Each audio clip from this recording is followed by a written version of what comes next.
And then I think next episode we might take a look at some Conquest, possibly, or maybe talk about God Tier or Super Fantasy Brawl and miniature board gaming.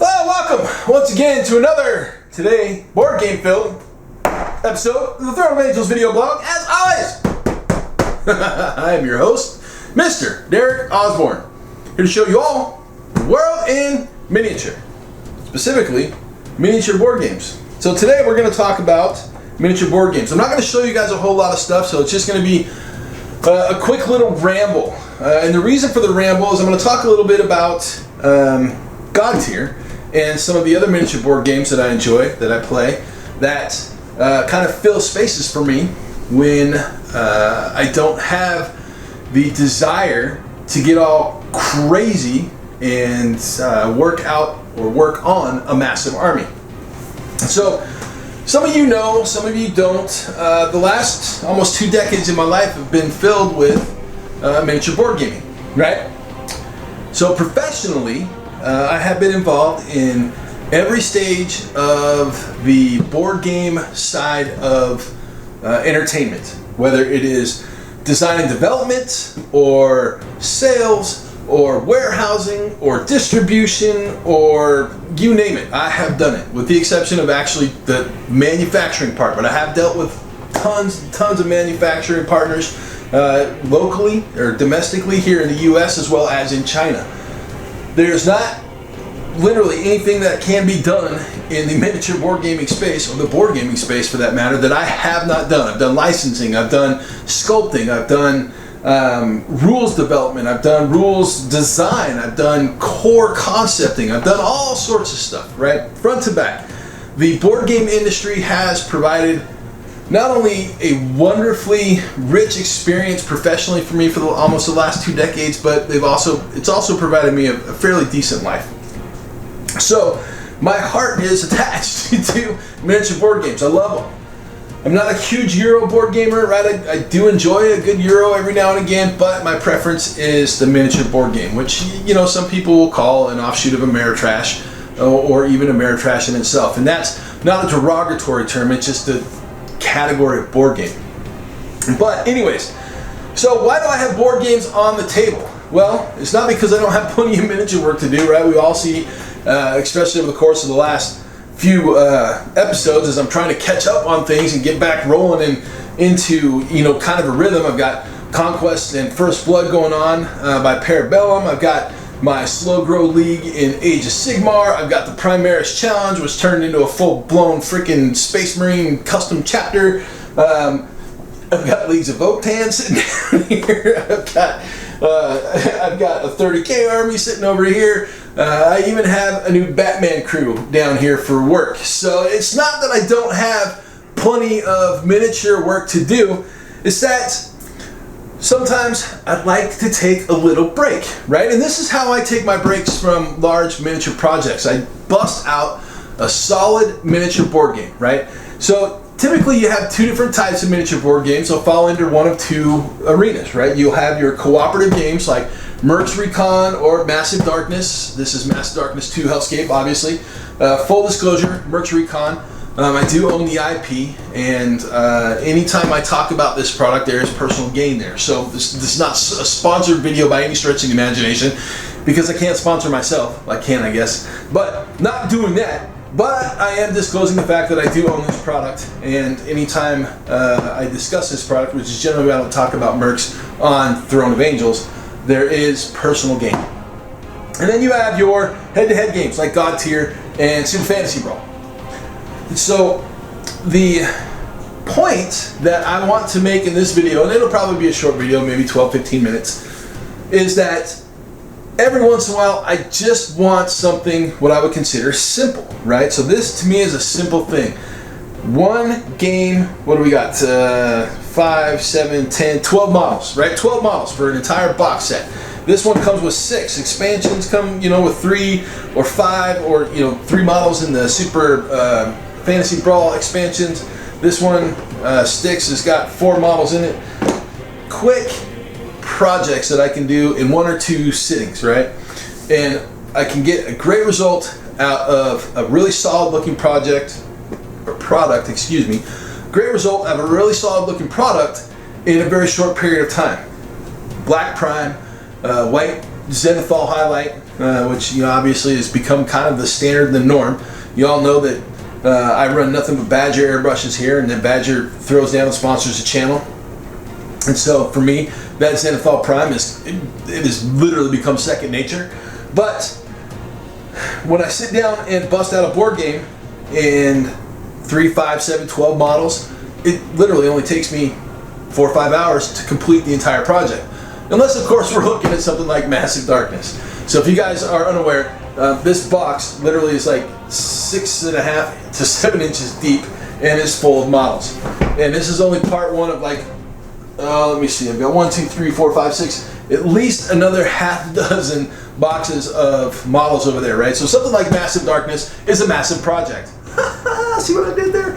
However, I do have Massive Darkness, the original. I've got Hate, right? I've got a ton of wonderful board gaming projects, and a lot of them are CMON because, if y'all didn't know, I worked for CMON for 5 years, and some of this stuff I've had my hands directly on, some of it I haven't, but I've got a great history of Massive Darkness, not with what has been released, but it was one of the projects that I worked on long time ago, and all the work that we did essentially didn't get published, right? And they went a different direction with Massive Darkness, and they did different things with it, and I think it's wonderful. I really enjoy it. It's a dungeon crawl, right? And those dungeon crawl games, they've got good replayability. They also have the ability to really kind of develop a good narrative play, right? And that's really what this video is about. This video is about establishing narrative play.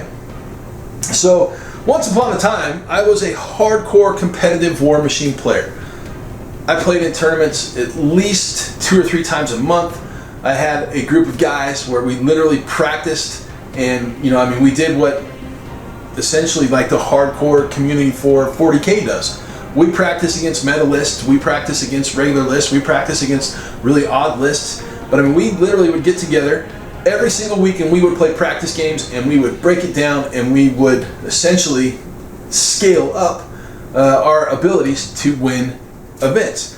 I played in national events, I played in regional events, I played in small, 3 to 5 person events, but I was just all sorts of about the competition. I've got medals and trophies and things and stuff, and it's all in boxes, and at one point I was quite proud of it. Now it's just a part of who I was in developing, where I'm at in not just a professional level, but also in my hobby. I've been a miniature gamer since 1986 or so, right? 85, 86. It started with Dungeons & Dragons, TSR, the little metal, terrible miniatures from Ral Partha.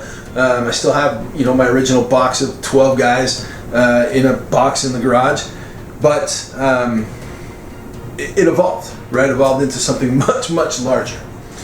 Now, again, getting back to the miniature board game side of things, the simple fact for me is that not all miniature board games are built for narrative play, right? You got Super Fantasy Brawl, which is an arena combat game, no narrative play really attached to it. You've got God Tier, almost an arena combat style game. You take control of a pair of champions, or 3 champions, or 4 basically 1 to 4 champions. Playing with 1 is kind of rough, so you play bare minimum 2. 3 is kind of the standard. But you pick a number of champions. They have their followers. No, that's not a follower. That's basically their Morgan's flag token stand. I don't remember what it's called right off the top of my head, but basically this is, you put this and it claims an area. So you've got followers, champions, and essentially their flags, right? You play head to head, you claim God tiers. as the game goes forward, it's 5 turns. It's really simple, but there's no story behind it, right? It's got a baseline universe that has the potential to be really rich and really deep, but because of the nature of the style of the game that it is, they just haven't unfolded it. right? I don't know if Matt and his team have any plans on doing any type of narrative campaign build out of any sorts for God Tier, but I've talked about it with a couple of people, and I think it can be done, and I think it would be fun to do and to pursue, right? So what does that mean? Well, that means I'll probably take Morgan Sticks and maybe Morn Blade and do kind of an undead, because they're undead, I think. They look like it anyways. War band made up of 3 champions, and give them a little bit of a backstory and a reason why they're chasing God Tiers and attempting to do what they're attempting to do. And a couple of my friends are behind that in putting together their own little armies, right? Sneaky Pete and a Goblin army, or we even have Wraith here, this big monstrous lizard guy, and a couple of others. Rangosh, is that how you say his name? Yeah, Rangosh. The big boys, doing that kind of big boy thing, and essentially just going after power for power's sake. But writing out a small little narrative and developing out a campaign, using a couple of scenarios that are included in the starter box, and maybe establishing our own scenarios and building a couple of those out, and creating really kind of a unique experience for my local play group. Now, we could do something like, Massive Darkness, which is a dungeon crawl, right? So, I've been playing dungeon crawlers forever. Let me see. There's the big one by Fantasy Flight Games. Why can I not remember what the name of it is off the top of my head? It'll come to me as soon as I press stop. But, and I'm sure one of you guys will tell me in the comments below, my dryer's done, that's what that beep was, that I'm an idiot and for not remembering that game. But,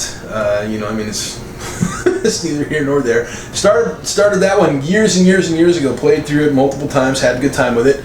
Mantic released Dungeon Saga. We played that one and had a good time with it and its campaigns and the expansions on it. It was fun. Massive Darkness, the first one, right? I plowed through that one with a couple of buddies. It was outstanding. I have not actually played Massive Darkness 2 yet. I haven't played Hate. Man, I've got Masters of the Universe sitting over here, still wrapped in plastic. I don't even know if that game has the potential for narrative play or not. But I've got a pair of Zombicide games down there, the Green Horde, as well as what is the other one? The Horde box.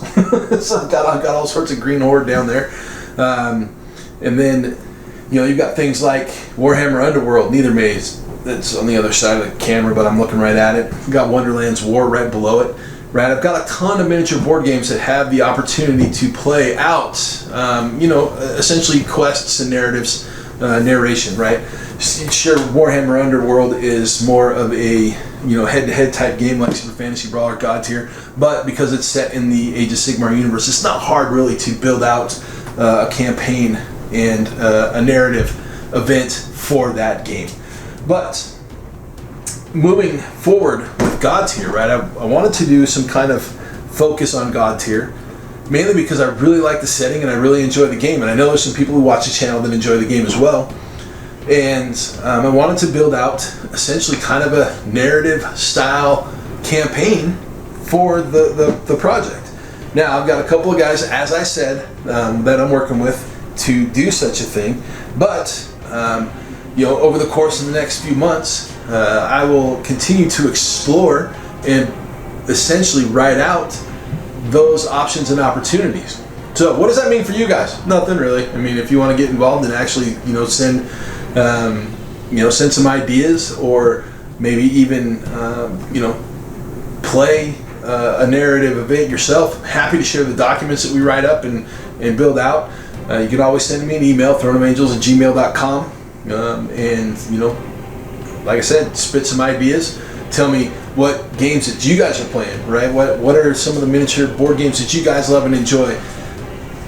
Am I alone in my enjoyment of that as a miniature gamer, right? Do I sit in a unique space where most people who play miniature games don't actually want to pick up a miniature board game?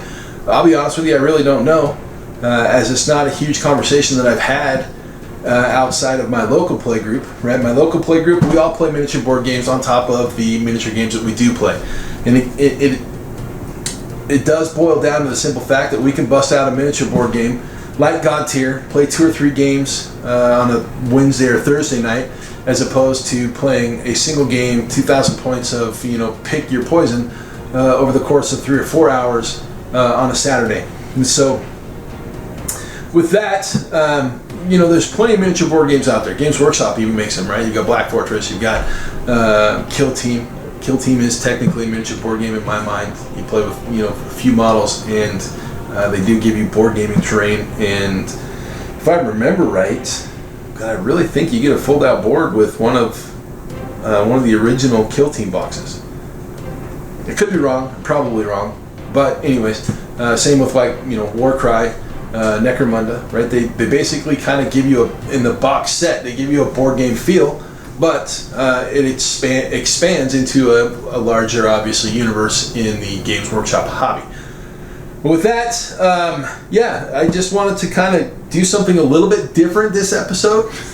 So, talking about miniature board games, like I said, I'm not going to show you guys anything. You guys can, take a look at the models and whatnot yourselves.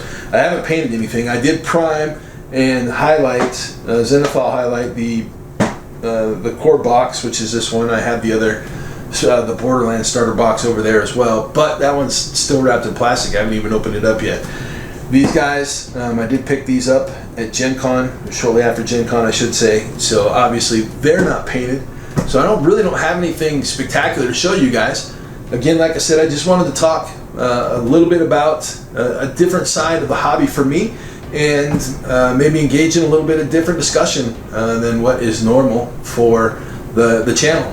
So, as always, let me know in the comments below if you guys have something exciting that you're doing for miniature board gaming, or if there's something specific that you'd like to see in regards to this project, miniature board gaming side of things. Again, I'm going to focus a little bit on God Tier. I'm going to paint up a bunch of stuff from Super Fantasy Brawl. I played this about a month or so ago with a couple of guys at work. Had a good time with it, so grab the copy. And Merch Recon. As I said, I am in the middle of redeveloping and rewriting a lot of things in regards to this project, but I'm having a great time with it, and I am looking forward to getting my hands dirty with Massive Darkness 2. I may run through Massive Darkness 1, all the way through it again with my local play group, and then jump into Massive Darkness 2, and we'll see. But with that, hey, as always, thanks for joining me, and I know I'm a week late, but we will catch you guys again in 2.